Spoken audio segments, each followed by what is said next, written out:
Économie, les limites du report des crédits aux entreprises. Depuis le début du confinement, les établissements bancaires affichent leur souhait d'aider les entreprises à traverser la crise du coronavirus.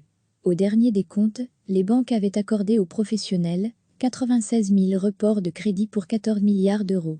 Pourtant, malgré ces chiffres impressionnants, certains entrepreneurs attendent désespérément une réponse favorable à leur demande de report.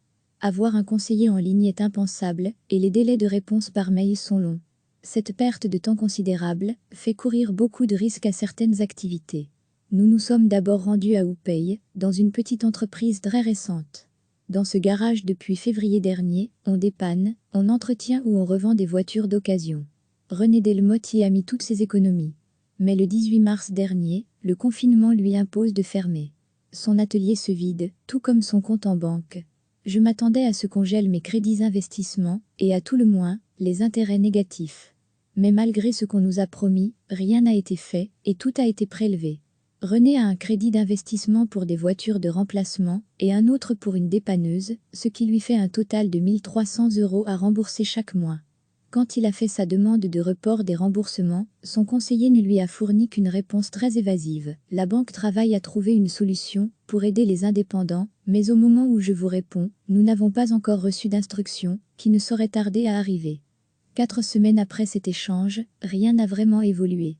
Le souci lorsqu'on converse par mail, c'est qu'on doit toujours attendre une dizaine de jours pour lire qu'il leur manque des documents ou des renseignements. Et lorsqu'on leur fournit une réponse, on attend à nouveau longtemps, et ainsi de suite. Finalement, je me demande si on ne va pas finir par nous dire qu'on n'a plus besoin d'aide, car le confinement sera terminé. Le cas de René est loin d'être unique. Selon un récent sondage, 2 indépendants sur 3 s'attendent à des problèmes de liquidité dans les prochaines semaines. La directrice du service d'études de l'Union des classes moyennes, Clarisse Ramaquet, explique qu'il est très compliqué actuellement pour les entrepreneurs d'expliquer comment ils vont sortir de la crise et faire face à leurs engagements, car il n'est pas question de nettoyer des ardoises, les entrepreneurs devront payer ce qu'ils doivent aux banques. Isabelle Coard est propriétaire d'un bar à bière renommé à Charleroi. Pour elle, les choses ont clairement traîné entre les coups de fil sans réponse et les mailles. Entre-temps, une domiciliation a été extraite de mon compte, ce qui ne m'arrangeait pas vraiment. Ensuite, la banque m'a proposé de reporter de 6 mois mon crédit d'investissement pour mon établissement. Isabelle ne devra donc payer que les intérêts de son crédit jusqu'en octobre prochain. Cette bulle d'oxygène est la bienvenue, mais elle suppose qu'elle lui a été octroyée parce que son commerce fait courir peu de risques aux établissements bancaires. Je suis ici depuis 30 ans. Je pense que c'est plus facile pour eux que de venir en aide à quelqu'un qui débute. Du côté des banques, on annonce déjà 96 000 reports de crédit aux entreprises pour plus de 14 milliards d'euros. Mais il semble clair qu'elles ne pourront pas sauver tout le monde.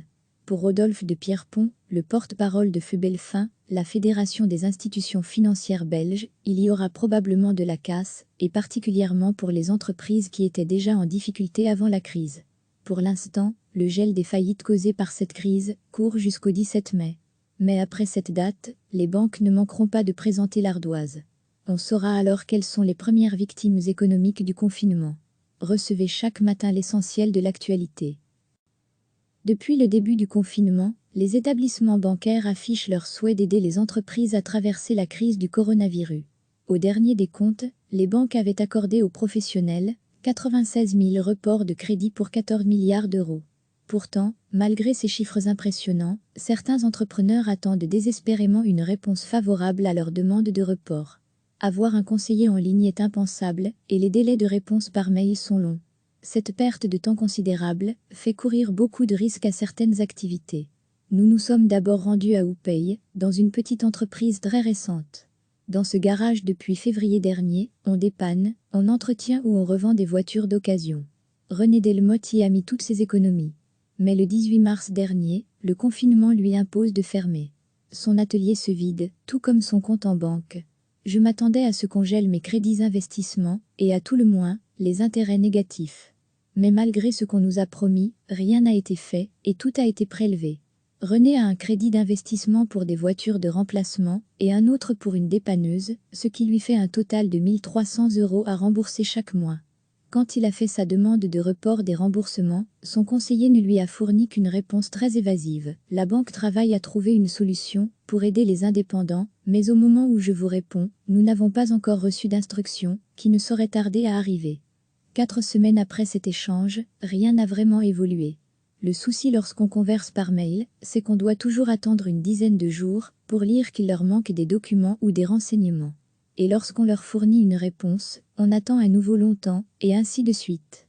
Finalement, je me demande si on ne va pas finir par nous dire qu'on n'a plus besoin d'aide, car le confinement sera terminé. Le cas de René est loin d'être unique. Selon un récent sondage, 2 indépendants sur 3 s'attendent à des problèmes de liquidité dans les prochaines semaines. La directrice du service d'études de l'Union des classes moyennes, Clarisse Ramaquet, explique qu'il est très compliqué actuellement pour les entrepreneurs d'expliquer comment ils vont sortir de la crise et faire face à leurs engagements, car il n'est pas question de nettoyer des ardoises, les entrepreneurs devront payer ce qu'ils doivent aux banques. Isabelle Coard est propriétaire d'un bar à bière renommé à Charleroi. Pour elle, les choses ont clairement traîné entre les coups de fil sans réponse et les mailles. Entre-temps, une domiciliation a été extraite de mon compte, ce qui ne m'arrangeait pas vraiment.